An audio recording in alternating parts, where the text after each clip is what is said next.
Hello hi నమస్తే welcome to జై స్వరాజ్య TV. So ఇవాళ మనతో పాటు ఉన్నారు బీసీ కుల సంఘాల రాష్ట్ర అధ్యక్షుడు అల్లంపల్లి రామకోటి గారు మనతో పాటు ఉన్నారు. అతను 25 సంవత్సరాల నుంచి మనకు బీసీ సంఘాల కోసం పోరాటాలు, అలాగే రాస్తారోకాలు, ఎన్నో కష్టాలు, ఎన్నో స్ట్రగుల్స్ చూస్తూ ఎన్నో పోరాటాలు అయితే చేస్తున్నారు. సో ఇవాళ తనకి కేంద్ర బడ్జెట్ అయితే ప్రవేశపెట్టడం జరిగింది.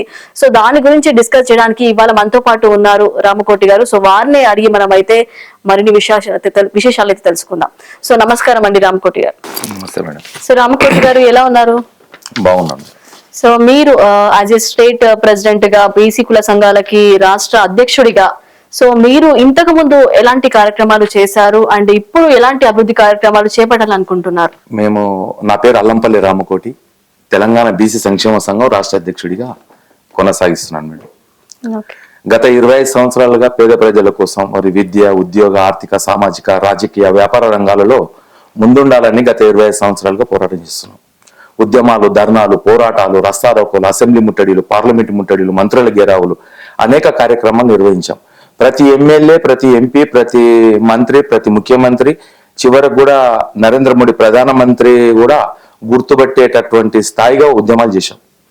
అయినప్పటికీ సమస్యలు పరిష్కారం కాకపోవడానికి బీసీలో చేసుకున్నటువంటి పాపం, మేము పాపం చేసుకొని పుట్టినాం, పుణ్యం చేసుకొని పుట్టలే. ఎందుకంటే మా వెనక ఒక తోక లేదు. ఏమని ఒక బ్రాహ్మణ, చౌదరి, వెల్మ అనేటటువంటి రెడ్డి అనేటటువంటిది మాకు ఒక తోకలు లేకపోవడం వల్ల మేము చేసుకున్నటువంటి పాపం. అది చాలా పెద్ద పాపం మేడం. ఎందుకంటే బడుగు బలహీన వర్గాలుగా పుట్టడం అనేటటువంటిది అంత ఆషామాషి కాదు. ఏదైనా జీవరాశిగా పుట్టినా కానీ వాటిపైన జాలి ఉంది. కోతి పుట్టినా, కుక్క పుట్టినా కానీ కుక్కను కూడా బెడ్ మీద వండబెట్టుకొని దువ్వుకుంటూ వాటిని మంచి సంరక్షించుకుంటూ వాటి మంచి పాలు పోస్తూ మంచిగా పెంచుకుంటున్నాం. భర్త మీద కన్నా, పిల్లల మీద కన్నా కుక్క మీద ఎక్కువ ప్రేమ చూపిస్తాం మనం. వాటికంటే ఘోరమైన బతుకు ఏదంటే అది బీసీల బతుకు. అది చాలా ఘోరంగా ఉన్నాయి బీసీల బతుకులు. ఏడుపు వస్తుంది మన బడ్జెట్ ని చూస్తే. గత ప్రభుత్వాన్ని చూసుకొని మనము రోధించి వేధించి సరే మాకు సమస్యలు పరిష్కారం అవుతాయేమో అనేటటువంటి ఒక ఆలోచనతోటి మనం కొత్త ప్రభుత్వాన్ని ఎన్నుకుంటాం. ఒక కొత్త మనిషిని ఎందుకు నమ్ముకుంటాం? పాత సమస్యలు పరిష్కారం జరుగుతాయనే ఒక వేరే ప్రభుత్వాన్ని మనం ఎన్నుకుంటాం. కానీ అటువంటి ప్రభుత్వం కూడా ఏదైతే మనం రామారామ అంటున్నామో ఆ రాముడే పాదం మన మీద మోపినప్పుడు మరి ఇంకెవరు ననాలి చెప్పండి? మీరే కదా ఎన్నుకున్నది అనేటటువంటిది మమ్మల్ని ప్రశ్నించరా? ఇప్పుడు మేము వచ్చే ఈ ప్రభుత్వాన్ని మేము విమర్శిస్తే మీరే కదా గత ప్రభుత్వాన్ని ప్రారంభోలింది మీరే, కొత్త ప్రభుత్వాన్ని ఎన్నుకున్నది మీరే అనేటటువంటి పరిస్థితుల్లో మేము కొట్టిమిటాడుతున్నాం. ఎంత ఏదున్నా కానీ బాధ అనేటటువంటిది అది తీరనటువంటి బాధ. సో ఇంత ఆవేదన వ్యక్తం చేస్తున్నారు. మీరు ప్రజల దృష్టికి వెళ్ళినప్పుడు, ప్రజల దగ్గరికి వెళ్ళినప్పుడు ధర్నాలు, రాస్తారోకాలు ఇవన్నీ చేశారు కదా. సో అలాంటి టైంలో అంటే ఈ ఓటింగ్ జరగక ముందు ప్రజల దృష్టిలో ఏముండేది? ప్రజల దృష్టిలో ఏముండేదంటే మాకున్నటువంటి సమస్యలు పరిష్కారం జరుగుతాయేమో, 10 ఏళ్ళు అయింది, మాకు ఇచ్చినటువంటి హామీలు కొన్ని నెరవేరినాయి, కొన్ని నెరవేరలేదు. మరి కొత్త వాళ్ళు వచ్చేస్తే అమానతం వచ్చినంబడి పరిష్కారం జరుగుతాయేమో అని ఆతృత. మనిషి అనేటటువంటి వాడు ఒక ఆశాజీవి కదా మేడం. ఆశాజీవితోటి జీవిస్తున్నటువంటి తరుణంలో వచ్చినంబడే మాకు పరిష్కారం అయిపోతుంది, ఇంకా మేము ఉద్యోగులం అయిపోతాము, మాకు విద్యాపరంగా మెరుగుపరిచినటువంటి మాకు మంచి అన్ని లభిస్తాయి, మేము బాగా ఉన్నత స్థాయికి ఎదిగిపోతాం అనేటటువంటి ఆశలు, ఆకాంక్షలు పెంచడంతో ఆ ఆశతోటి ఓటేసిండ్రు. సో ప్రజల కంటే తెలియదు, వాళ్ళు ఎప్పుడో ఒకసారి పట్టించుకునే వ్యక్తులు రాజకీయాల గురించి. మనకి రాజకీయాల అనలిస్ట్ గా, మనకి ప్రెసిడెంట్లుగా మనకి ఒక అంచనా అనేది ఉంటుంది, ఎవరు వస్తే ఏమవుతుంది అని చెప్పేసి. సో అందరూ పప్పులో కాలైతే వేయలేరు కదా. సో ఎంతో కొంత తెలిసి ఉంటుంది. సో ఎందుకు బ్లైండ్ గా ఓట్లు అనేది జరిగిపోయాయి? అంటే ఇప్పుడు ఒకటి మేడం, తెలంగాణ రావడానికి దాదాపు 1200 అమరవీరులు ఆత్మ బలిదానాలు చేసుకురు. 1200 మంది చచ్చిపోయింది దేనికోసం? నీళ్లు, నిధులు, నియామకాలు. ఆ పరిష్కారం అనేటటువంటిది మునిగి తేలినటువంటి పరిస్థితిలో కనిపిస్తే కేసీఆర్ గారు ఏం చేశాడంటే సుదీర్ఘంగా ఆలోచించేసి మనము పెద్ద ఏజ్ వచ్చినాక కూడా ఒక ఇల్లు కట్టుకోవాలి, ఒక పెళ్లి చేయాలంటే కూడా అప్పలపాలవుతాం. ఒక మనిషి ఒక ఇల్లు గడపడానికి రాష్ట్రాన్ని కొత్తగా సాధించుకోవడంతో చెట్టు, గుట్ట, పుట్ట, గుడి, గోపురం, నీళ్లు ఇవన్నీ గీసుకోవడానికి అనేక సమస్యలు వచ్చినాయి. సమస్యలు వచ్చినప్పుడు అవన్నిటిని పరిష్కరించుకొని మన రాష్ట్రం కూడా ఇతర దేశాలకు తనదనేటటువంటి పరిస్థితుల్లో రావాలనేటటువంటి ఆలోచనలతోటి భవనాలు కట్టడం కానీ, సెక్రటేరియట్ కట్టడం కానీ, మన కాళేశ్వరం కట్టడం కానీ ఇటువంటివి శాశ్వతమైనటువంటి పరిష్కారం కోసం ఆలోచన చేసిండు. కానీ ఆయన చేసినటువంటి తప్పు ఏంటంటే ఒక మనుషులకి అపాయింట్మెంట్ ఇవ్వకపోవడం, కలవకపోవడం అనేటటువంటిది.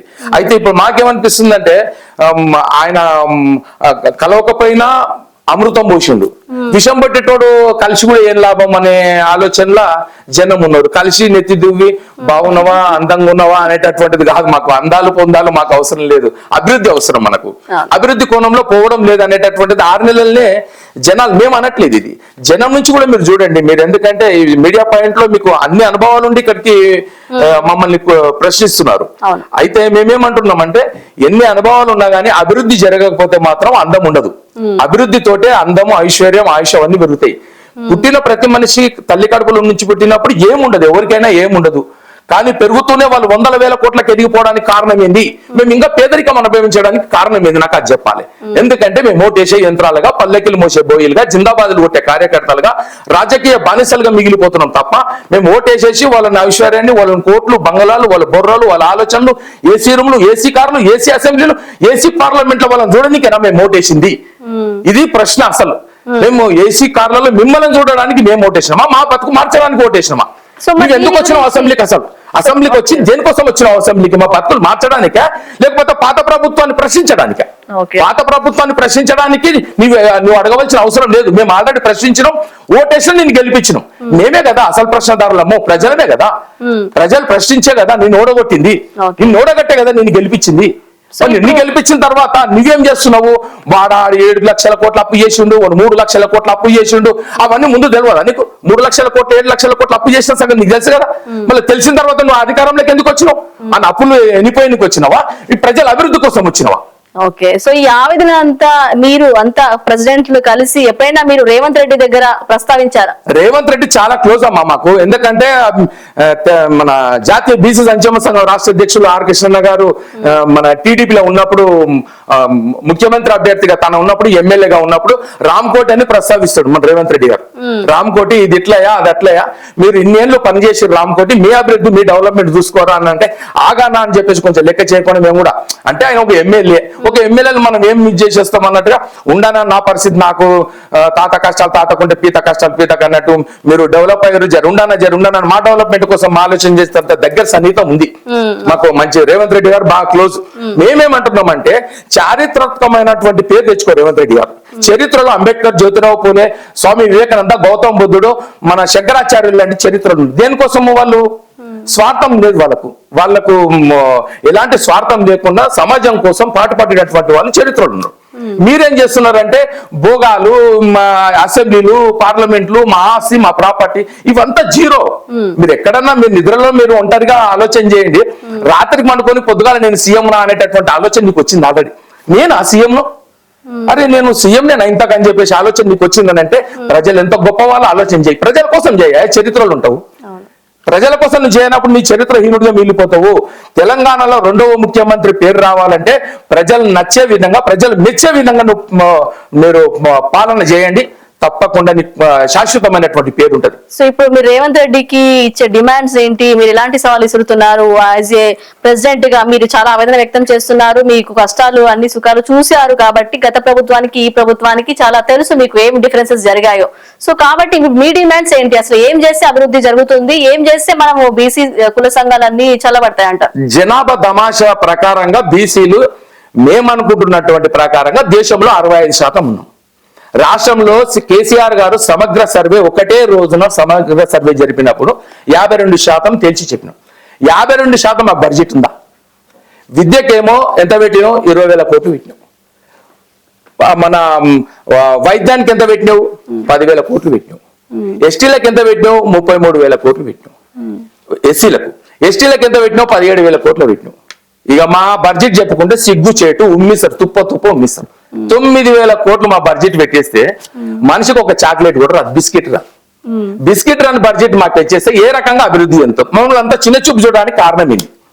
ఆ రకమైన చిన్న చూపు చూడొచ్చా? నువ్వు అంత అవమానపరచొచ్చా?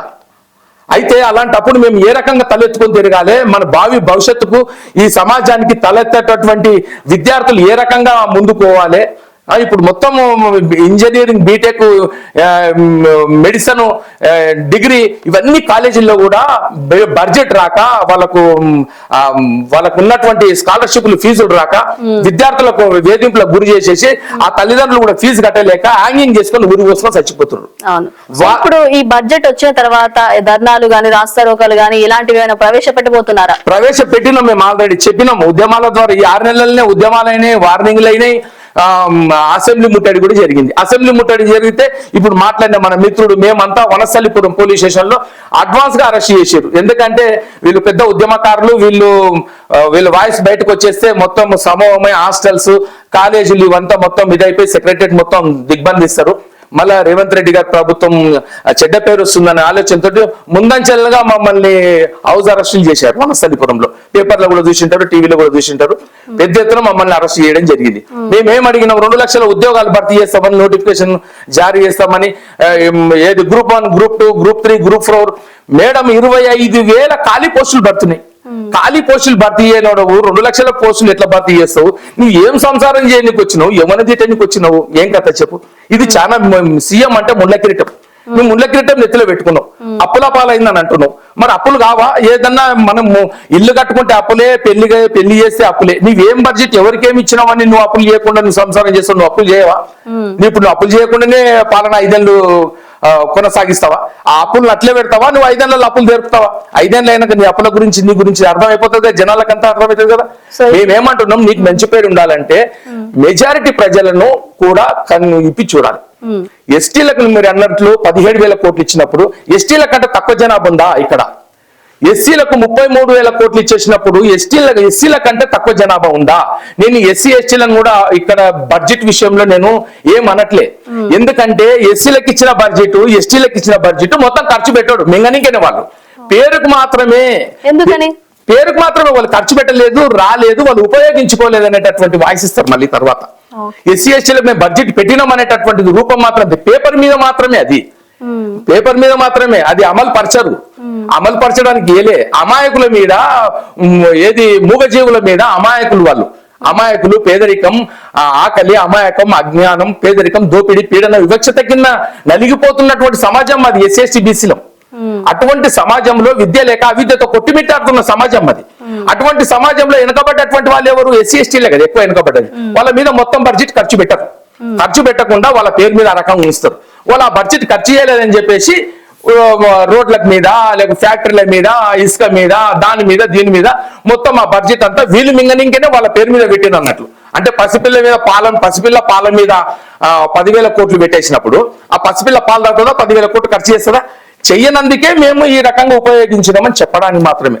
బీసీలు ఖర్చు చేస్తారు కాబట్టి వాళ్ళకు 9,000 కోట్లు మాత్రమే వాళ్ళకి పెట్టేది. ఏం సరిపోతుంది మేడం? ఏ మూలకు సరిపోతుంది?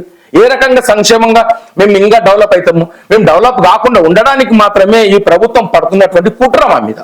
సో మరి ఇంత అన్యాయం జరుగుతున్నప్పుడు ప్రజలు ఏం చేస్తున్నారు? పెద్ద పెద్ద నాయకులు ఏం చేస్తున్నారు? ఎందుకు అధికారికంగా ప్రకటించట్లేదు దగ్గరికి వెళ్ళి? ఒక్కొక్క నాయకుడు ఒక్కొక్క పార్టీకి ముడిపడి ఉన్నాడు. ఒక్కొక్క నాయకుడు ఒక్కొక్క పార్టీకి, ఒక్కొక్క బ్యానర్ కు, ఒక్కొక్క దీనికి వాళ్ళు గిరి గీసుకొని వాళ్ళు ఉన్నారు. అలాంటప్పుడు ఎక్కడికి వెళ్ళి ప్రశ్న వస్తుంది?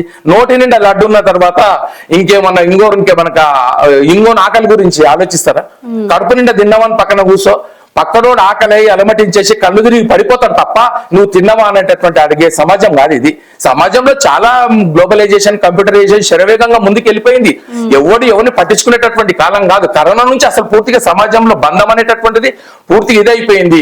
ఇది బంధం కాదు, ఇంకోటి కాదు. ఓటేస్తే ఎమ్మెల్యే వైతివి, ఎమ్మెల్యేలను అందరు కలిసి ముఖ్యమంత్రిని ఎన్నుకుంటే అసెంబ్లీలో మాట్లాడుతుండే. అసెంబ్లీలో నువ్వేం చేస్తున్నావు? ఈ ఒక బిచ్చగాడేమో ఒకరిని ఇద్దరిని 4 ఇండ్లు అడక తింటే, ఒక ముఖ్యమంత్రి ఏమో రాష్ట్రాన్ని అడక తింటే, ఆ బిచ్చగానికి ఈ బిచ్చగానికి తేడా ఉంది మేడం. అంటే నువ్వు బిచ్చగాడు అనేటటువంటి పేరు ఉండకూడదు. అంటే అందరినీ డెవలప్మెంట్ చేయడానికి నువ్వు అసెంబ్లీలో కూర్చున్నావు. ఆ అసెంబ్లీలో కూర్చునేటటువంటి పరిస్థితిని నువ్వు శాశ్వతంగా, చారిత్రాత్మకంగా నీకు పేరు ఉండాలంటే అందరినీ సమానంగా చూడాలి. కులాల వాదిగా ఇంత డిఫరెన్స్ ఉండకూడదు. ఇంత డిఫరెన్స్ ఉంటే అవమానపరచడం అంటారు. నీకు పెద్ద అవమానం జరుగుతుంది. ఇప్పుడు కేసీఆర్ గారు ఇంత ఇది చేసి విరవీగినట్టు జనం ఊకున్నారా? ఎంతటి వ్యక్తిని కానీ తీసి పక్కకు పెట్టేశారు. మళ్ళీ ఆయన కేసీఆర్ గారి జ్ఞానం వచ్చేసి మళ్ళీ ఇప్పుడు పునరుద్ధరించుకొని నేను సమాజానికి దగ్గర ఉండాలి, ప్రజలకు దగ్గర ఉండాలి, ఇది విధానమైనటువంటిది కాదు. ఎంత పెద్ద దేవుడైనా సరే క్యూ లైన్ లో పోతే దేవుడు అటువంటి దర్శనం అవుతాడు. కేసీఆర్ దర్శనం ఎవరికి కూడా దర్శనం లేదు. సో చాలా థ్యాంక్స్ అండి, చాలా చక్కటి విషయాలు అయితే మాకు చెప్పారు, మా వ్యూవర్స్ కి కూడా మీ ఆవేదన వ్యక్తం చేశారు. చాలా thank you so much. So చూసారు కదా వ్యూవర్స్, ఇప్పుడు మనకి రామకోటి గారు ఏమంటున్నారంటే కేంద్ర బడ్జెట్ లో చాలా అన్యాయము, అక్రమాలు, అలాగే ముఖ్యమంత్రి గారు సరిగా ఈ డిసిషన్ అనేది సరిగా తీసుకోలేదని చెప్పేసి తన ఆవేదన అయితే వ్యక్తం చేస్తున్నారు. సో ఇది ఇవాటి మన లేటెస్ట్ ఎపిసోడ్ విత్ మన రామకోటి గారు. సో మరో ఎపిసోడ్ తో మళ్ళీ కలుద్దాం. అంతవరకు సెలవు, నమస్తే.